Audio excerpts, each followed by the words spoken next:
Comeback, PSG lolos ke semifinal Liga Champions. Menang agregat, Dortmund ke semifinal Liga Champions.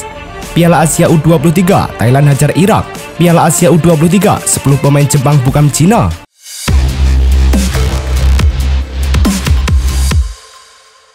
Halo Soccer Mania, kembali lagi di Blessing Soccer News. Kali ini kami sudah siapkan berita-berita terbaru seputar dunia sepak bola. Tentunya untuk kalian semua, selamat menyaksikan. Jepang versus Cina pada laga pertama di ajang Piala Asia U23 di Stadion Jassim Bin Hamad. Serangan tim muda Samurai Biru menghasilkan gol pada menit ke-9 via Kuryu Matsuki. Pada menit ke-17, Jepang harus bermain dengan 10 orang setelah Ryuya Nishio mendapat kartu merah. Skor 1-0 menjadi hasil akhir dan Jepang mengamankan 3 poin yang krusial pada laga pertama. Berkat hasil ini, Jepang berada di peringkat kedua klasemen grup B dengan 3 poin. Thailand menghadapi Irak dalam laga fase grup Piala Asia U23 di Stadion Al Janoub. Thailand mengubah skor pada menit ke-26. Sebuah suntikan simpel oleh Klotong membobol gawang Irak. Pada menit ke-65, sepak pojok Thailand dari Awaris Choltong bisa disundul Terasak Pai Pimai untuk mengubah skor menjadi 2-0. Thailand mengemas 3 poin di laga perdana di Piala Asia U23 dan menempati peringkat kedua grup C. Korea Selatan versus Uni Emirates Arab dalam laga fase grup Piala Asia U23 di Stadion Abdullah bin Khalifa. Korea beberapa kali memiliki kans membobol gawang lawan, namun selalu tak berujung perubahan angka di papan skor. Gol untuk Korea baru tercipta pada masa injury time pada menit ke-4 tambahan waktu Lee Yong Chun menyundul bola kiriman Lee Tae-sok. Merujuk klasemen yang dirilis AFC, Korea Selatan kini memimpin klasemen grup B dengan 3 poin. Arab Saudi versus Tajikistan dalam laga Piala Asia U23 di Stadion Khalifa. Memasuki menit ke-17 skor berubah. Arab Saudi berhasil mencetak gol duluan melalui Ryan Hamidou. Tajikistan memperbaiki serangannya. Gol pun terjadi di gawang Arab Saudi via Ruslan Kailov di menit ke-23. Pada masa injury time babak pertama, Haitan Asiri kembali membawa Arab Saudi untuk memimpin lagi. 10 menit babak kedua berjalan, Arab Saudi akhirnya berhasil mencetak gol ketiga, kali ini melalui Aiman Yahya. Keunggulan Arab Saudi bertambah di menit ke-61, lagi-lagi Aiman Yahya membobol gawang Tajikistan. Tajikistan membalas mencetak gol di menit ke-64, Rustam Sairov memangkas jarak menjadi 2 gol saja. Berkat hasil ini, Arab Saudi memimpin klasemen grup C dengan koleksi 3 poin. Dortmund versus Atletico pada leg kedua perempat final Liga Champions berlangsung di Signal Iduna Park. Dortmund bisa memimpin 1-0 di menit ke-34 usai Julian Brandt mencetak gol. Dortmund memperbesar keunggulan menjadi 2-0 di menit ke-39. Ian Madsen merobek gawang Jan Oblak. Atletico langsung mencetak gol saat babak kedua baru berjalan 4 menit. Mario Hermoso bisa menanduk bola. Atletico Madrid menyamakan skor menjadi 2-2 di menit ke-64. Angel Korea merobek gawang Gregor Kobel. Dortmund mencetak gol untuk mengubah skor menjadi 3-2 di menit ke-72 lewat sundulan Niklas Füllkrug. Lagi-lagi, Dortmund mencetak gol di menit ke-74. Marcel Sabitzer memperbesar skor menjadi 4-2. Dortmund pun berbalik memimpin agregat 5-4. Hal itu membuat Dortmund berhak melaju ke semifinal. Barcelona versus PSG pada leg kedua perempat final Liga Champions digelar di Stadion Olympique Louis Companys. Barcelona bisa mencuri gol di menit ke-12 melalui Rafinha. PSG gencar menekan Barcelona. Tekanan mereka berbuah gol pada menit ke-39 via Ousmane Dembele. PSG bisa mencetak gol kedua di menit ke-57. Tembakan Vitinha bersarang ke pojok gawang Barcelona.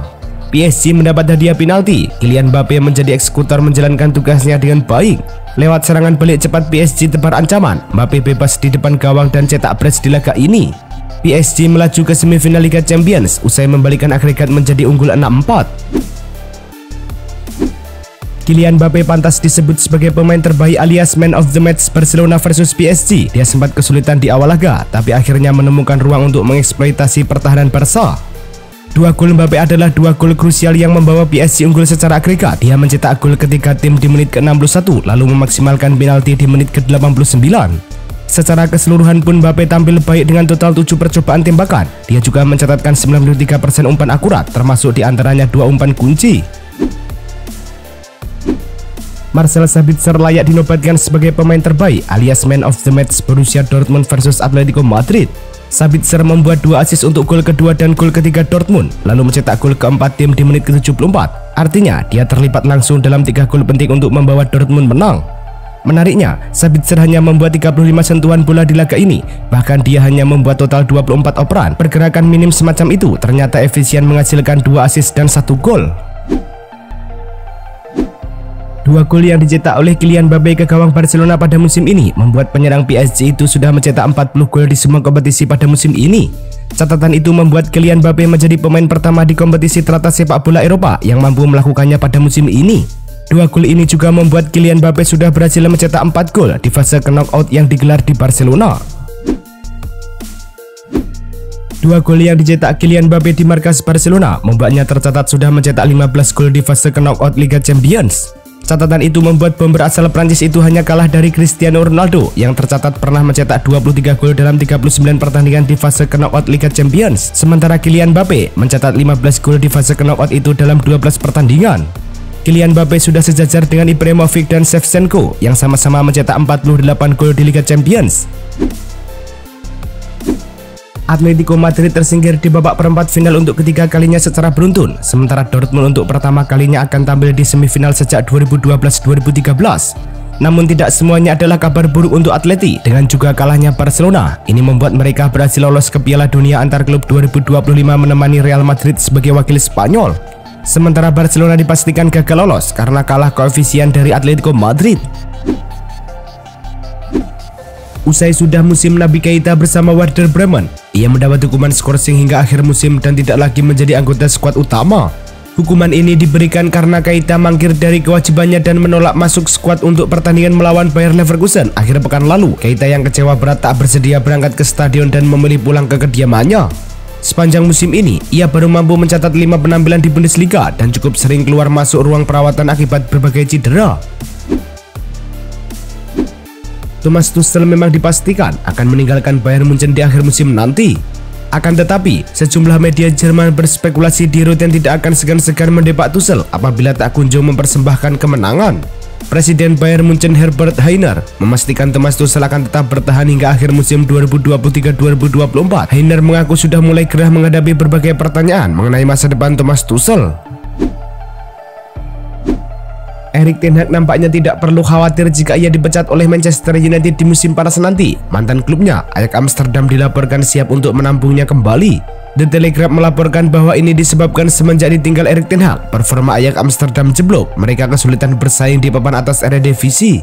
Alhasil mereka benar-benar berharap ten Hag bisa kembali ke Amsterdam untuk menukangi tim mereka sekali lagi. Secara mengejutkan, Liverpool diklaim tertarik pada ex-bos Bayern Munchen, Niko Kovac. Kabar ini dilansir oleh Daily Mail. Laporan itu mengaklaim bahwa agen Kovac sudah berada di Inggris, tepatnya di London. Sang agen disebut mengumumkan pada klub-klub di Inggris bahwa kliennya siap menerima lamaran dari siapa saja pada musim panas tahun 2024 nanti. Kovac sendiri termasuk pelatih yang cukup berpengalaman, khususnya dalam membawa tim asuhannya meraih gelar juara. Sejauh ini, ia telah mengoleksi 5 gelar juara di sepanjang karir kepelatihannya. Tambahan 4 gol ke gawang Everton mengantarkan Cole Palmer ke daftar teratas top skor Liga Inggris 2023-2024. Pemain 21 tahun itu sudah bikin 20 gol bersanding bersama Erling Haaland dari Manchester City. Menariknya, 9 dari 20 gol Palmer dibuat dari tendangan 12 pas. Ex-Manchester City itu memang jadi eksekutor penalti utama Chelsea. Chelsea sendiri jadi tim dengan jumlah penalti terbanyak di Liga Inggris, mendapat hadiah 12 penalti. Palmer selalu sukses mengeksekusi penalti dari 9 kesempatan. Mohamed Salah yang diharapkan bisa jadi juru gedor Liverpool juga melempem. Penyerang 31 tahun ini tampak kesulitan bermain bersama dua penyerang lainnya, Luis Diaz dan Darwin Núñez. Salah cuma bikin 1 gol sejak awal April 2024, itu pun dari titik putih saat bersua Manchester United. Hilangnya ketajaman si Raja Mesir pun jadi sorotan ex-Chelsea Andy Townsend. Pria yang kini aktif sebagai pandit itu menilai Salah sudah kehilangan gairah di lapangan. Townsend juga tak ragu menyebut Salah dalam periode terburuknya di Liverpool. Girona sementara tepat peringkat ketiga klasmen Liga Spanyol dengan 65 poin dari 31 laga. Mereka tertinggal 5 poin dari Barcelona di peringkat kedua. Padahal di awal musim, Girona sempat memuncaki La Liga. Start 10 laga awalnya nyaris sempurna, yakni 8 kali menang, sekali seri, dan sekali kalah. Squawka mencatat statistik yang lebih menohok. Girona awalnya mampu menang beruntun di 10 laga tandang pada awal musim, tapi terbaru, Blancquey-Vermers kalah beruntun 5 kali di laga-laga tandang terakhirnya. AC Milan mulai mencari striker yang pas untuk menggantikan Giroud. Salah satu pemain yang kabarnya masuk bidikan Milan adalah Joshua Zirkzee. Kabarnya AC Milan sudah membuka komunikasi dengan Zirkzee. Rumor itu kemudian ditanyakan pada Giorgio Furlani. Sang CEO kemudian membantah bahwa Milan sudah mengontak pemain berusia 22 tahun tersebut, tapi ia menambahkan jika memang Rossoneri sudah menghubungi sang pemain pun, ia tak bakal mengumumkannya pada siapapun. Xabi Alonso menjadi manajer paling diburu di kancah sepak bola elit setelah memimpin Bayer Leverkusen menjuarai gelar Bundesliga pertama dalam sejarah mereka. Kendati demikian, Leverkusen mengakui sulitnya mempertahankan Alonso dalam jangka panjang mengingat reputasinya yang terus meroket dan daya tarik klub-klub besar Eropa. Di antara kandidat peminang Alonso, Real Madrid menjadi salah satu yang paling menonjol dan CEO Leverkusen Fernando Caro yakin sang pelatih akan menunggangi Los Blancos suatu saat nanti.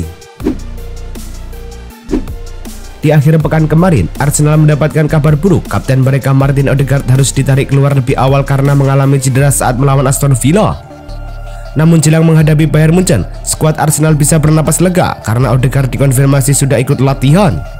Sang gelandang dikabarkan berlatih penuh bersama skuad Arsenal. Ia dikabarkan tidak mengalami masalah apapun sehingga ia siap berhadapan dengan Bayern Munchen.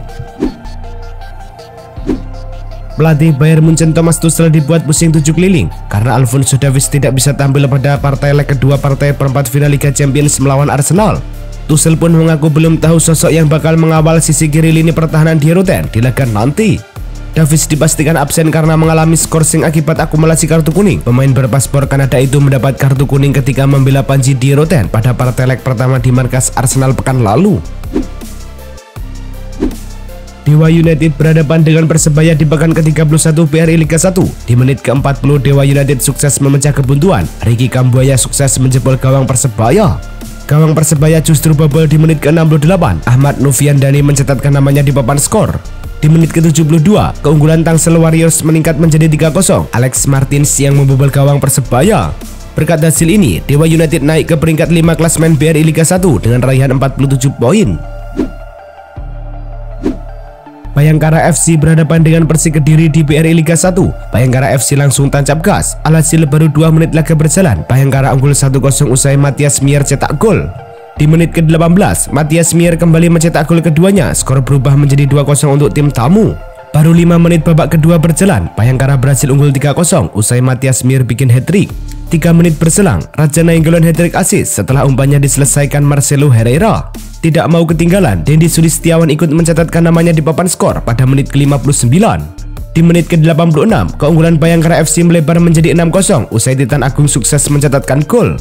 Sementara di masa injury time, tendangan Muhammad Ragil dari luar kotak penalti menjebol gawang Persik.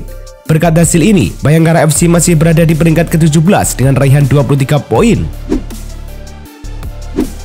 Laga PSM versus PSIS di pekan ke-31 Liga 1 digelar di Stadion Batakan. PSIS membuka keunggulan pada menit ke-29, tendangan dari Setiawan menaklukkan Reza Arya Pratama. PSM menyamakan skor pada menit ke-58, tembakan Kenzo Nambu dalam kreasi set piece menjebol gawang PSIS. PSM balik unggul lewat Yakob Sayuri pada menit ke-62, ia melepaskan tembakan dari luar kotak penalti. Yakob Sayuri melengkapi comeback PSM lewat golnya pada menit ke-82 usai mengecoh kiper PSIS Semarang. Hasil ini membuat PSM naik ke posisi 9 klasemen Liga 1 dengan 41 poin.